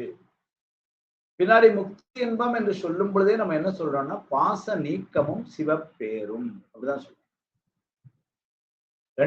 ரெண்டுங்கிறது உடன் நிகழ்ச்சியா நிகழும். அதனால சித்தியா நம்முடைய சூத்திரத்துல 10ஆம் சூத்திரத்துல பாச நீக்கத்தை சொல்ற. அவனே தானே ஆகிய அன்னரி ஏகனாகி இறைவனி நிற்க மலம் மாயை தன்னோடு வல்வினை இன்றே. மலம் மானவ மலம், மாயை மாயாமலம், வல்வினை கண்ணமலம், இந்த மூணும் நீங்கும். அதான் பாச நீக்கம். பாச நீக்கமே முக்தி பேரானா இல்ல, அடுத்தது சிவப்பேர் ஒண்ணு வேணும். அதுதான் 11ஆம் சூத்திரம். காணும் கண்ணுக்கு காட்டு முளம் போல காண உள்ளத்தை கண்டு காட்டலின் அயரா அன்பின் அரண்கடல் செல்லுமே. அவன் அயரா அன்பின் அரண்கடல் செல்லுதல் சிவப்பேரு. அப்ப நம்ம சொல்லக்கூடிய இந்த முக்தி இன்பம் என்பது பாச நீக்கமும் சிவப்பேரும். அப்படிதான் நம்ம சொல்ற முக்தி இன்பம். அந்த பாச நீக்கத்தை இங்கே ஒரு கேள்வியா வைக்கிறார் 10வது பாட்டுல. மன்னிய கண்ம சமத்திடை. மன்னிய கண்ம சமத்திடை, சமம்னா ஒப்பு, கண்மம் வினை, இருவினை உட்பட சொல்றார். மன்னிய கண்ம சமத்திடை மலங்களை அந்நியமாக்கி அருள்வழி அதனால் என்னுள் புகுந்தனை எனினே முன்னை திரிமலம் தீர்க்க தேசிக நின்னோடு ஒருவுதல் அன்றி ஒருவுதல் இன்றி உடந்தையே ஆகும் பெருநிலை ஆகல் வேண்டும். மறுவிடும் மும்மலம் அதனால் எம்முள் நின்றிலை எனின் அம்மலத்திரிவும் செம்மலர் தாழ்நிழல் சேர்தலும் இலவாய் சார்பு அவை பற்றி பெயர்விலன் ஆகும். தீர்வு என்று அமைந்த கருமத்து எய்ந்தவை அல்லது சமைந்தன இல எனச் சாற்றின் அமைந்த மாயேயம் கண்மம் மாமலம் மூன்றும் மாயாது. ஆகவே ஆகவே ஆர்ச்சனம் மாயை என் உற்பவம் தீராது ஒழுகும் என்று ஒன்றின் நிச்சமம் ஆயின் நில்லது நின்பெறல் இல் என மொழிந்த தொல்லறம் தனக்கும் ஏயாது ஆகும். நாயேன் உள்ளத்து நின்றனை என்பனோ நின்றிலை என்பனோ பொன்றிய பொன்றிற்றில மலம் என்பனோ ஒன்றினை உரைத்து அருள் மன்ற குன்றா பெண்ணை புனல் வயல் வெண்ணைக்கு அதிபதி கை கண் தலை வாய் கால் செவி மூக்கு உயர் மெய்கொண்டு என் வினை வேறற பறித்த மெய்கண்ட தேவே வினையிலி மைகொண்ட கண்ட வழியில் என் மதியே. சந்தேகங்களை கேட்டு மெய்கண்டார் எப்படி எல்லாம் சொல்லாரு பாருங்க. வெண்ணை புனல் வயல் வெண்ணைக்கு அதிபதி, வெண்ணைகளுடைய தலைவனாய் கை கண் தலை வாய் கால் செவி மூக்கு உயர் மெய் கொண்டு இவ்வளவும் கொண்டுகிட்டு உடம்பா கொண்டுகிட்டு வந்து என் வினை வேறறு பறித்த என் வினையை வேரோடு நீக்கிய மெய்கண்ட தேவ வினையிலி பெருமானுக்கு அவனுக்கு அதெல்லாம் கிடையாது. அதனால வினையிலி மைகொண்ட கண்ட. மைகொண்ட கண்டான்னு என்ன அர்த்தம்? நீலகண்டன் சிவபெருமான் மைகொண்ட கண்ட வழியில் என் மதியே என்று ஆரம்பிக்கிறார். இப்ப அந்த பாட்டுடைய பொருள். திருவெண்ணை நல்லூர் தலைவனே, இருவினை ஒப்பு எய்திய போது என் அறிவை மறைத்து கொண்டு இருந்த ஆணவ மலத்தின் ஆற்றல் என்னிடம் செல்லுபடி ஆகாது செய்தருளி எனக்கு உள்ளே புகுந்து உயிருக்குயிராய் நின்று அருளியுள்ளாய். எனவே பரமகுருவே, உன்னை விட்டு நீங்காமல் நான் உன்னோடு ஒன்றுபட்டு நின்றிருக்க வேண்டும் என்பது உறுதியாகிறது. அது மட்டும் ரொம்ப தெளிவாயிடுச்சு. அதனால நீ உயிருக்கு உயிராய் நின்று நீ அருளி இருக்கிறாய். அதனால உயர்ந்த குருநாதராகிய உண்மை நான் உம்மை விட்டு நீங்காமல் உன்னோடு ஒன்றுபட்டு நின்றிருக்க வேண்டும், அது உறுதி. ஆனால் அனாதியே ஆணவம் கண்மம் மாயை ஆகிய மும்மலங்கள் என்னை பந்தித்து நிற்கையில், அவை என்னோடு கட்டி இருக்கையில் நான் உன்னுடன் ஒன்றி நிற்கவில்லை என்று கூறுவாயாயன். அப்போ ஒருவேளை இந்த ஆணவம் கண்மம் மாயினா கூட இருக்கிற காலத்துல அதனால நான் ஓரளவு ஒன்று இருக்கவில்லை அப்படின்னு சொன்னேன்னா, அந்த மலங்கள் என்னை விட்டு என்றுமே நீங்காமல் என்னை பந்தித்தவாறே இருக்கும். ஏன்னா அந்த மலம் நீங்கிறதே உன்னால தானே முடியும். அப்ப அது எப்பவுமே அது என் கூட இருந்துரும். ஆகையினாலே எளியன் என்றுமே உன் திருவடியை சேர முடியாதவனாகி மலங்களின் செய்கைகளுக்கு உட்பட்டு பிறப்பிறப்புகளில் பட்டு உழன்று கொண்டே இருக்க வேண்டும். அதனால இல்லைன்னா என்ன ஆகும், நின்னோடு ஒருவுதல் என்று உடைய ஆகும் அப்படின்னா மும்மலம் அதனால் எம்முல நின்றலேனேன் என்ன ஆயிரும் அப்படின்னா, நான் அப்படியே இந்த பாவம் தீராமல் எளியன் என்றுமே உன் திருவடியை சேர முடியாதவனாகி மலங்களின் செய்கைகளுக்கு உட்பட்டு, ஏன்னா நீ வரலன்னா மலங்கள் நீங்காது. அப்ப நான் உன் பக்கத்துல வர முடியாதுன்னு ஆயிட்டுன்னா இந்த மலங்கள் என்ன பண்ணா அதன் வழியிலேயே நான் உட்பட்டு அப்ப என்ன ஆகும், பிறப்பு இறப்புகளுக்குள்ளே கண்மத்து வினை, அந்த வினையை அனுபவிக்கிறது. மாயை மாப்பட்ட பிறவி இதுக்கெல்லாம் காரணம். ஆணவ மலம் இப்படி சுத்தி சுத்தி இந்த வினைக்குள்ளே இருந்து பிறப்பு இறப்புகளில் பட்டு உழன்று கொண்டே வேண்டியது இருக்கும். அப்படி இல்லை. ஊழ்வினை காரணமாக ஏற்பட்ட நல்வினை தீவினை பயன்களாகிய இன்ப துன்பங்களை உயிர் அனுபவிக்குமே அல்லாமல் இனி உடல் எடுப்பதற்கு காரணமாகிய ஆகாமிய கண்மமாகிய வரிவினை வாராது என நீ அருளி செய்வாயாயன். அதெல்லாம் இந்த இருக்கிற பிறவி இந்த இருக்கிற வினை அனுபவிக்கிறதுக்குத்தான். அது வரைக்கும்தான் இந்த பிறவி எல்லாம் உனக்கு அந்த வினையெல்லாம் நீங்க சரியாயிடும். புதியனவ ஆகாம வினை என்று உனக்கு வராது அப்படின்னு இவர்களை சொன்னேன்னா, பிராரத்த கர்மத்தை அனுபவிப்பதற்கு எடுத்த இந்த உடல் உள்ள வரை அந்த உடலுக்கு காரணமாகிய மாயை நீங்காது. ஏன்னா உடல் இருக்க வரைக்கும் என்ன ஆயிடும், மாயை இருக்கும். வினை செய்வதற்கே பற்றுக்கோடி எதுன்னா மாயை. ஆணையின் இருவினையன் என்று 2வது சூத்திரத்துல சொல்ற அவேதானையாய் இருவினையன் போக்குவரவு புரிய ஆணையன் நீக்கமின்றி நிற்குமன்றே. சூத்திரம் படிக்கும்போது எப்படி இருக்கும், ஆணையன் இருவினையன். அப்ப இருவினை என்கின்ற கண்மத்தை தாங்க சொன்னார் ஒழிய மாயை பத்தி தனியா சொல்லல.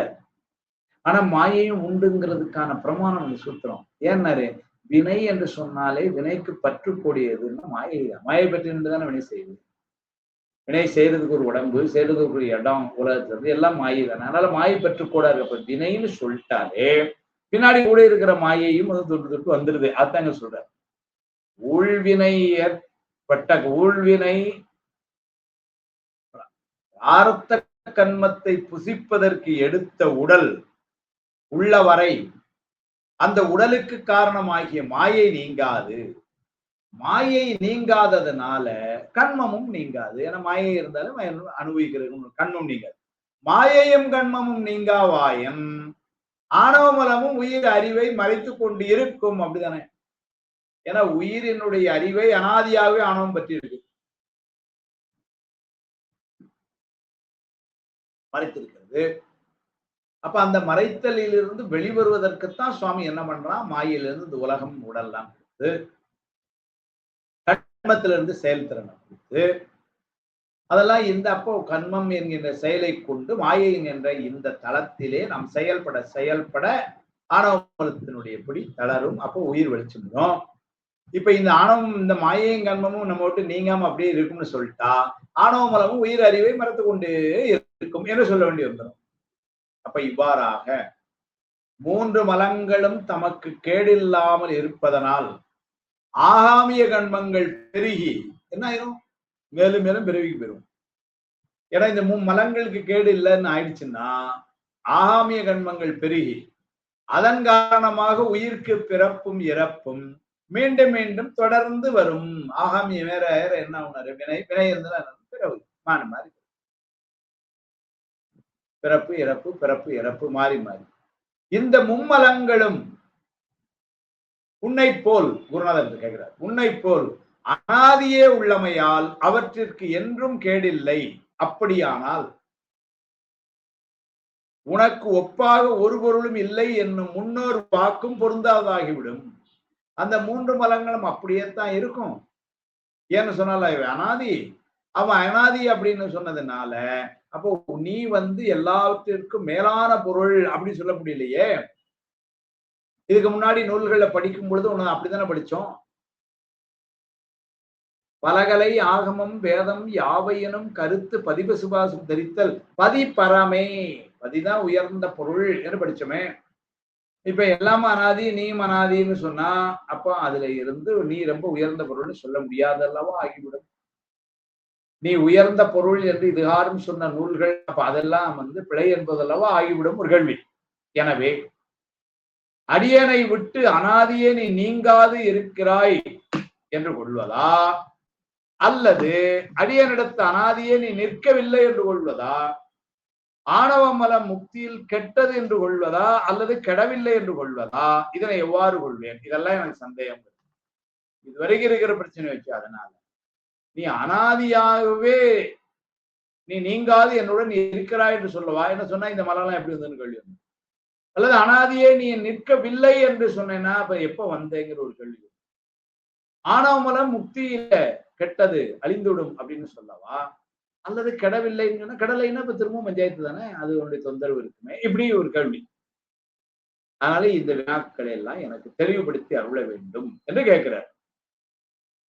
பெருமை கொண்டாத பெண்ணை ஆற்று நீரால் சூழப்பட்ட வயல்களுடைய திருவெண்ணை நல்லூருக்கு அதிபதியாய் விளங்குகின்ற பெருமானே, நீ கையும் கண்ணும் தலையும் வாயும் காலும் காதும் மூக்குமாய் கொண்ட ஒப்பற்ற திருமேனி உயர் மெயினர், அதனால ஒப்பற்ற ஒரு திருமேனியை கொண்டு எனது வல்வினையை வேறற பறித்த மெய்கண்டனை தேவனே, நின்மலனே, நீலகண்டனை, பழுதில்லாத என் அறிவாய் உள்ளவனே, அறிவில் நீ பழுதில்லாது இருக்க எனக்கு இந்த ஐயங்களை தீர்த்து அருள் புரிய வேண்டும். இதான் கேள்வி. இதற்கு விளக்கம் அப்புறம் இங்க கேள்வியா கேட்ட அமைச்சிட்டார். நமக்கு இந்த 20 இப்ப இவ்வளவு தூரம் படிச்சா 10வது பாட்டுக்கு வந்துட்டோம், பாதி நூல் வந்தாச்சு. அதனால நமக்கு புரியுது என்ன அப்படின்னா இவர் கேள்வியாதான் கேட்கிறாரு. அவ்வளவு நுட்பமான கேள்வி. கேள்வியை கேட்டுட்டு விட்டார்.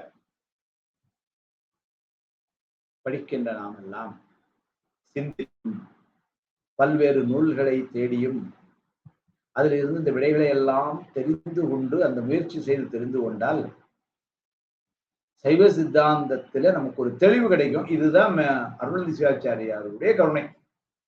அதனாலதான் என்ன பண்ணாரு, இவ்வளவு சொன்னவரு கேள்வியா பட்டு கேட்டுட்டு எனக்கு நீ பதில் சொல்லுங்க அப்படின்னு நிறுத்திட்டாரு.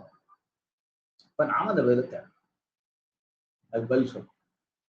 இறைவன் அனாதியாகவே உயிர்களோடு எப்படி இருக்கிறான், ஒன்றாய் வேறாய் உடனாய் நிற்கிறான். இவன் முதல்ல என்ன கேள்வி வந்தனா, அடியனை விட்டு அனாதியே நீ நீங்காது இருக்கின்றாயா அல்லது அடியான் எடுத்து அனாதியா நீ நிற்கவில்லை என்று கொள்வதா என்று ஒரு கேள்வி வந்தது. பதில் சொல்லிட்டார். இறைவன் அனாதியாகவே உயிர்களோடு ஒன்றாய் வேறாய் உடனாய் நிற்கிறான். அதுதான் சித்தாந்தமும் முக்கியமான ஒரு இடம் கூட. பெருமான் எப்போதும் நம்ம கூட இருக்கிறான். நாம் அவனை அறியாமல் இருக்கிறோம். இமைப்பொழுதும் என் நெஞ்சில் நீங்காமல் சுவாமி இருக்கிறான். ஆனா சில நேரங்கள்ல நாம அவனை நினைக்கிறோம், சில நேரங்கள் நினைக்கிறது இல்லை. இதெல்லாம் நாம செய்யறது. ஆனா அவன் நம்மை விட்டு விலகுவதில்லை. ஆனாலும் அவனும் ஏதோ மாயை கண்மம் மாதிரி இடையில இல்லை. மாயை கண்மத்தை இடையிலே நமக்கு கொண்டு பொருத்தியவன் அவன். அவன் கூடவே அனாதியாகவே அனாதியாக உள்ள பொருள் அனாதியாகவே உயிரோடு தொடர்புடையதா இருக்கிறான் சுவாமி. இப்பதானே சார் நமக்கு சாமி இதெல்லாம் நமக்கு தெரிய வந்தது அப்படின்னு சொன்னா நாம தெரிகிறோம். இவ்வளவு நாள் தெரியாம இருந்ததுன்னா மலம் மறைத்து உண்டு. அதான் சொல்றேன். இறைவன் அனாதியாகவே அனாதியே உயிர்களோடு ஒன்றாய் வேறாய் உடனாய் நிற்கிறான். ஆயினும் உயிர்கள் ஆணவ மலப்பற்று காரணமாக அம்மலத்தில் மறைப்புண்டு இறைவன் அவ்வாறு அனாதியே நிற்பதை அறியாமல் இருக்கின்றன. அதுதான் எப்படி சூரியன் நம்ம கூடவே தான் இருக்கு. ஆனா நம்ம கண்ணு ஒரு நோய் இருந்து கண்ணு சரியா தெரியாமல் இருந்தா சூரியனை நம்ம அறியாமல் இருக்கிறோம். இன்னைக்குதான் சூரியன் வந்தது சார், கண் சரியானவன்னு இப்பதான் சூரியன் வந்ததுன்னா இல்ல, சூரியன் அங்கேதான் இருக்கிறார். நம்ம அறியாமலே இருந்த கூடவே இருக்கிற. எப்ப கண்ணை மறைத்திருந்த அந்த நோய் நீங்கியதோ சூரியனை அணுகிற. அதுபோல இந்த ஆணவ மலம் நம்மை மறைத்திருந்த இந்த ஆணவ மலத்தினாலே நாம பெருமானை அறியாமல் இருக்கிறோம். அவன் ஆனா நாதையோ கூடவே இருக்கிறான். இறைவன் எப்பொழுதும் ஆன்மாவோடு கலந்தே நிற்கிறான். ஆனால் அதே சமயம் வேறாகவும் உடனாகவும் நிற்கிறான். ஆன்மா பக்குவம் பெறும் வரைக்கு இறைவன் உடனாய் நிற்பதை ஆன்மா உணர்வதில்லை. அதுதான் முக்கியம். சாமி என்ன பண்றான்னா, ஒன்றாய் இருக்கிறான், வேறாய் இருக்கிறான், உடனாய் இருக்கிறான்னா எப்படி இதெல்லாம் அப்படின்னு சொன்னா, அவன் இடம் கொடுத்து இருக்கின்ற அளவிலே கலப்பினாலே ஒன்றாய் இருக்கிறான். தொழில் தன்மையினால் எல்லாம் நமக்கு தந்து உதவுவது அவனும் நாம் பெற்று மகிழ்வதுமா இருப்பதனால வேறாய் இருக்கிறான். அவன் அந்த தந்த நிகழ்வுகள் கருவிகளை கொடுத்ததோடு மட்டுமல்ல, அந்த கருவிகளை கொண்டு நாம் ஒவ்வொன்றையும் அனுபவிப்பதற்கும் அவன் உடனாய் நிற்கிறான். அதுதான் முக்கியம். வேறாய் இருந்து இந்த கருவிகரணங்களை எல்லாம் கொடுத்துட்டா மட்டும் நாம் அப்படியே அனுபவிச்சிட முடியுமான்னா இல்ல. ஆனால் அவன் அந்த கருவிகளை கொடுத்ததோடு மட்டுமல்லாமல் அந்த கருவிகளை நாம் அனுபவிக்குமாறு உடனாய் நிற்கிறான். அவன் அந்த ஆன்மா பக்குவம் பெறும் வரைக்கும் இறைவன் உடனாக நிற்பதை நாம் அறிவதில்லை. அவன் கொடுத்த கருவிகளை வைத்துக் கொண்டே அதெல்லாம் இந்த கருவிகளை நானே அறிந்து கொள்ள எனக்கு அறிய தெரியும், நானே தான் எடுத்து பார்த்தேன் அப்படின்னு வந்து நம்ம சொல்றோம். அவன் கொடுத்த கண்ணு அதை மறந்துட்டோம். அதுல ஒரு சூரிய வெளிச்சம் இருந்ததான் தெரியும், அது அவன் கொடுத்த சூரியன் மறந்துட்டோம். ஆனா சொல்லும் நானே பார்த்தேன் அப்படின்னு வந்து சொல்லிடுறோம். இது பக்குவம் வர்ற வரைக்கும். பக்குவம் வந்ததுக்கு அப்புறம் அதே செய்தி எப்படி சொல்றோம்?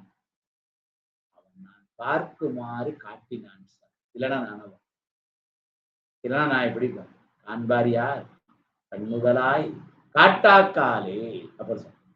அதனால பெருமானே நீ காட்டலைன்னா நான் இங்க அப்ப நான் இன்னை காலையில நான் உன்னை பார்த்தேன் அப்படின்னா என்ன அர்த்தம் அப்படின்னா, அவன் பார்க்குமாறு எனக்கு கண்ணை கொடுத்ததும் அவன் தான். பார்க்கறதுக்கு அந்த பொருள் மேல போதிய வெளிச்சம் இருக்க மாதிரி லைட்டு போட்டதும் அவன் தான்.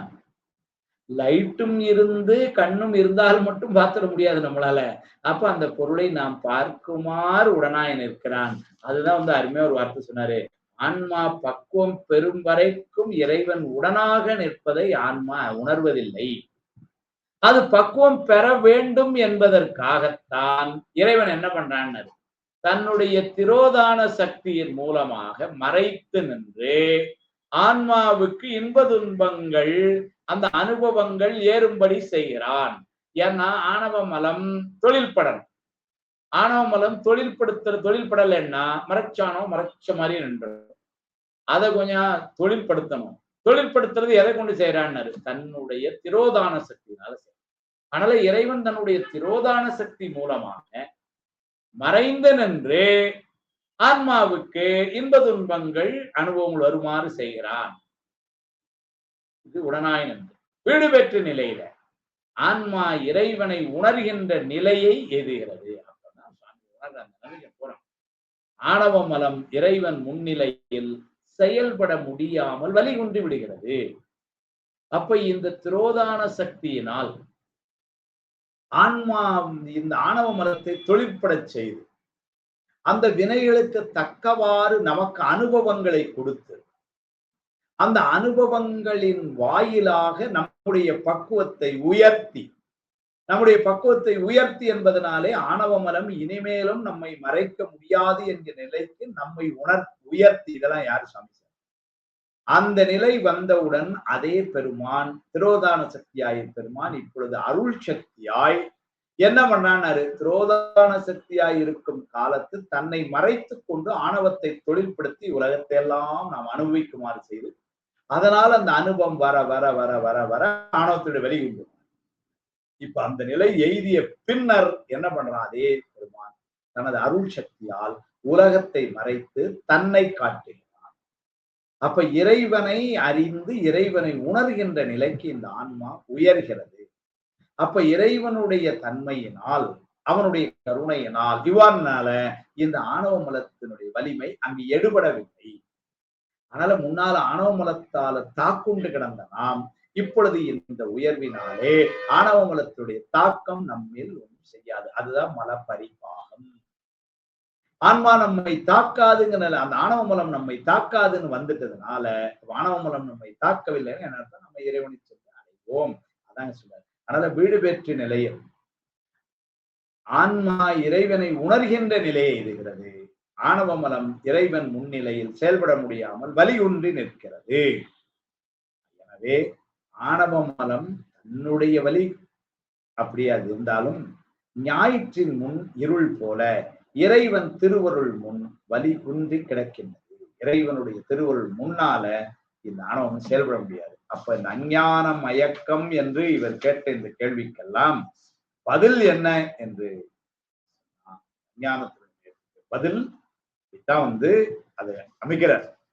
அப்போ இந்த பாச நீக்கம் என்பது இப்படித்தான் நடக்கும். அப்போ முதல்ல நம்மை கட்டி இருக்கின்ற தலை என்று சொல்லக்கூடிய அந்த ஆணவ மலம், அதை என்ன பண்றான் சுவாமி முதல்ல திரோதான சக்தியின் மூலமாக தொழில்பட வைத்து, அதனுடைய தொழில்படுதல் என்பதுதான் நம்முடைய வினைகளை எல்லாம் நம்ம வினை செய்கிறோம். வினை செய்யறதே ஆணவ மலத்தால் தானே. யான் எனது என்கின்ற தற்போதத்தால செய்யற செயல் தானே வினையாகும். அப்ப அந்த வினையை நாம் செய்ய, அந்த வினைக்கு தக்கவாறு பலனை அனுபவிக்க, அந்த பலன் அனுபவம் அனுபவம் அனுபவம் என்று வர வர வர ஆன்மாவினுடைய பக்குவம் உயர்ந்து கொண்டே வருகிறது. அந்த பக்குவ உயர்வு என்பதுதான் நாம அறிந்து கொள்ள வேண்டிய ஆணவ மலத்தினுடைய வழிகுண்டுதல். அப்ப திரோதான சக்தியாயிருந்து இவ்வாறு உயர்த்தி கொண்டே வந்தவன் சுவாமி என்ன பண்றான், ஒரு நிலையில உயர்வுல அந்த ஆணவ மலத்தினுடைய பரிபாகம் இனிமேலும் மறைக்க முடியாது பொழுது அருள் சக்தியாய் சுவாமி என்ன பண்றான், தன்னுடைய திருவடிகளை காட்டி இந்த உயிரானது அதை உணருமாறு செய்கிறான். இதுதான் இந்த பாச உணர்தல் என்பது அப்புறம் சிவப்பேர்ல வருது. இது பாச நீக்கம் என்று சொல்லி 10வது பாட்டுல சொன்னார். இப்ப அந்த ஆன்மாவினுடைய அஞ்ஞானம் அது தர்ற மயக்கம் அதை 11வது பாட்டு அந்த ஒரு பாட்டு மட்டும் சொல்லியார். மதி நின்பால் இந்த மலத்தின்பால் நிற்க விதி என்கொல் வெண்ணை வாழ் மெய்ய பதி நின்பால் வந்தால் இதன் வரத்தில் இரண்டும் பற்றியிலேன் எந்தாய் இரண்டு ஆமாரியன். அடியேன் என்று பெற்றுள்ள அறிவு உன்னிடமிருந்து பெற்றது மதி நின்பால். அதாவது நீ எனக்கு வழங்கிய கருவிகரணங்கள் மூலமாக விளங்கிய இந்த அறிவு. அதனால இந்த அறிவு எனக்கு இருக்குன்னா அதுக்கு நீ காரணம். இந்நிலையில் என் அறிவு உன்னிடமிருந்து பெற்றது என்பதனை உணராமல் நான் ஆணவமலச்சார்பு உடையவனாகவே இன்னும் இருக்கிறேனே, இதற்கு என்ன காரணம்? இப்பமும் கருவிகரணங்கள் எல்லாம் சாமி கொடுத்து அவன் கொடுத்த அந்த கருவிகரணங்கள் மூலமாத்தான் உலகத்துல ஏதோ 4 விஷயம் தெரிஞ்சிருக்கும்னா அவன் கொடுத்த கருவிகரணம் மூலமாத்தான். அப்ப இந்த அறிவுக்கெல்லாம் காரணம் அவன் இருந்துமே இந்த ஆணவமல சார்பு இன்னும் உடையவனாக நம்ம இருக்கிறோமே, இதுக்கு என்ன காரணம் அப்படின்னு கேள்வி.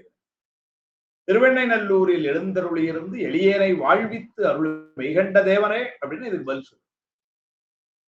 மாயா கருவிகளின் வாயிலாக ஆன்மாவின் நிகழும் ஞானமாகிய பாச ஞானத்தை விட்டு பாசங்களின் இயல்பை உணர்ந்து தன்னை அவற்றின் வேரென கண்டு அவற்றின் மேலாய இந்த கருவிகள் பாசஞானத்துக்கு மேலாகிய பிரம்மமே நான் என கொள்ளும் ஞானமாகிய பசுஞானத்தில் பற்று அற்று பாசஞானம் நீங்கி பசுஞானம் நீங்கி பதிஞானமாகிய திருவருளில் கூடி நிற்கும் நிலையில் இந்த பாசபசி ஞானங்களை பற்றுகின்றேன் இல்லை. பதிஞானத்தை தலைப்பட்டு பதிஞான வழியாகவே நிற்கிற நிலை வரும் பொழுது கருவிகளால் ஏற்பட்ட இந்த அறிவு பாசஞானமும் இந்த கருவிகளின் வேறாகிய நான் உயிர் என்று சொல்லி கருவிகளை வழிநடத்துகின்ற அளவிலே நானே பிரம்மம் என்று சொல்லுகின்ற அளவிலே நினைத்த பசிஞானமும் இந்த இரண்டும் தொழிற்படாமல் மேலே இருக்கின்ற அவன் தந்த அந்த பதிஞானம் சிவஞானம் அவன் அருளாலே அவன் தாழ் வணங்கிய சொல்லுமே அந்த நிலையிலே அதனால இப்படி இந்த பசுஞானம் பாசஞானங்கள் பற்றுவதில்லை. என்னை உடைய பெருமானே எனக்கு அறிவு இவ்வாறு 2 தன்மை உடையதாக முதல்ல ஒரு தன்மையாம் இப்போ ஒரு தன்மையாகும். இதற்கு என்ன காரணம் விளக்க வேண்டும். ஏன்னா பசுஞானம் பாசஞானத்தோடு அறிவு மாதிரி இப்ப பதிஞானத்துல பசுஞானம் இல்லாமலே பறிவுன்னு சொல்லி இதற்கு எளியனுக்கு விளக்க வேண்டும். இதான் கேள்வி. அவர் கேள்வி கேட்டு முடிச்சிட்டார். பதில் மட்டும் சொல்லி இந்த பாட்ட முடியும். அறிவிகரணங்களால் விளங்கும் அறிவு சட அறிவு அப்படின்னா சடப்பொருளாகிய ஆணவமலம் பற்றை நீக்கும் பொருட்டு இறைவன் சடப்பொருளின் உதவியால், மாயையின் உதவியால் உயிரின் அறிவை முதலில் விளங்கச் செய்கிறான். கருவிகள் எல்லாம் கொடுத்து மெய்வாய் எல்லாம். எனவே சடப்பொருளின் தொடர்பு இருக்கும் வரை ஆணவமலப்பற்று உயிருக்கு இருந்து கொண்டிருக்கிறது. அதெல்லாம் ஒரு சின்ன கருவி. முதல்ல கொஞ்சம் ஏதோ கை கொடுத்து ஒரு கோல் கொடுத்து நடக்க வைக்க மாதிரி உடனே ஓடிட முடியாது. ஆனா கொஞ்சம் இருட்டுல கிடந்து குருடனா கிடந்ததுக்கு இப்ப ஒரு கோல் கொடுத்த மாதிரி. திருவருளின் பேர் உதவியை உணர்ந்து திருவருளையே பற்றி நிற்கும் போது ஆணவமலப்பற்று ஆன்மாவை விட்டு நீங்குகிறது. அந்நிலையில் பாசஞானமும் பசிஞானமும் சடம் ஆதலின் பதிஞானம் விளங்கும் ஆன்மாவினிடத்து விளங்கி நிற்பதில்லை. அதனால பதிஞானம் விளங்கி நிற்கின்ற ஆன்மாவிடத்திலே சடமாக இருக்கின்ற இந்த பசிஞானமும் பாசஞானமும் நிற்காது. இதற்கு காரணம் என்னன்னா, சார்ந்ததன் வண்ணமாம் தன்மை ஆகிய உயிரினுடைய இயல்பு. உயிர் இறைவனை சார்ந்து சத்தோடு கூடுகின்ற பொழுது சத்தாயும், அசத்தோடு கூடுகின்ற பொழுது அசத்தாயும் நிற்குமே ஒழிய, ஆனால் அது ரெண்டையும் தனித்தனியா சேரக்கூடிய அது சார்ந்ததன் வண்ணமாம் தன்மை. அதனால பதிஞானத்தை சார்ந்து நிற்கும் பொழுது சடமாகிய பாசஞானம் பசிஞானத்தோடு அது தொடர்புடையதில்லை. பற்றிய பொருளில் அழுந்தி அப்பொருளின் தன்மையையே தன்மையா பெறும் சார்ந்ததன் வண்ணமாம் தன்மையாகும் உயிரியல்பே இதற்கு காரணம் என்று சொல்லி, மதி என்பால் இந்த மலத்தின் பால் நிற்க விதி என்கொல் வெண்ணை வாழ் மெய்ய பதி நின்பால் வந்தால் இதில் வரத்தில் வந்து இரண்டும் பற்றுகிறேன் எந்தா இரண்டாமார் என் என்று இந்த ரெண்டு நிலைப்பாடு எனக்கு எப்படிங்கிற கேள்விக்குத்தான் சார்ந்ததன் வண்ணமாம் தன்மையினால பதிஞானத்தை அடைகின்ற வரைக்கும் இந்த பசிஞானம் பாசஞானம், பதிஞானத்தை அடைந்த பின்னர் அவை இரண்டுக்கும் இங்கு வேலை இல்லை என்று சொல்லி சார்ந்தன வண்ணமாம் தன்மை சொல்லி 11வது பாடலை நிறைவு செய்கிறோம். இந்த வகுப்பும் அதை கொண்டு நிறைவு செய்கிறோம். அடுத்த வெள்ளிக்கிழமை நேரடியாக வர்ற வகுப்புல ஏனைய 9 பாடல்களையும் சரியா 3 மணிக்கு நம்ம துவங்கி அந்த 9 பாடல்களையும் சிந்தித்து இருவரை ஒரு பொது அளவிலே மீண்டும் ஒரு முறை தொடர் சமரி, அதாவது தொகுப்புரையாகவும் அதை செய்து பிடிப்போம். அதான் நிறைவு வகுப்பாக இருக்கும். அதனாலே எல்லோரும் கண்டிப்பா அந்த வகுப்பிலே கலந்து கொள்ள வேண்டும் என்று சொல்லி இதற்கெல்லாம் துணையாயிருந்த திருவருளுக்கும் காஞ்சி இவர்களாக இருக்கின்ற ஸ்ரீ சங்கர விஜயேந்திர சுவாமி சங்கராச்சாரிய சுவாமிகள் மற்றும் ஸ்ரீ சத்திய சந்திரசேகரேந்திர சங்கராச்சாரிய சுவாமிகளுடைய குருவர்களுக்கும் நம்முடைய கல்லூரி முதல்வர், தமிழ்துறை தலைவர், ஒருங்கிணைக்கின்ற பேராசிரியர் நம்முடைய தெய்வசியாமி ஐயா அவர்கள், கிருஷ்ணமூர்த்தி ஐயா அவர்கள், நம்முடைய பேராசிரியர் ராதாகிருஷ்ணன் ஐயா அவர்கள், கலந்து தொடர் உதவியாய் இருக்கின்ற துணை பேராசிரியர் பெருமக்களுக்கும் கலந்து சிறப்புகின்ற அடியார் பெருமக்கள், மாணவர்கள் எல்லோருக்கும் என்னுடைய அன்பையும் நன்றியும் சொல்லி இந்த வகுப்பை இந்த அளவிலே 11வது பாடலோடு நிறைவு செய்வோம். அடுத்த வகுப்பிலே இந்த பாடல்களோடு நான் உங்களை சந்திக்கின்றேன். தொடர்ந்து இருவாயில்களை சிந்திப்போம். திருச்சி.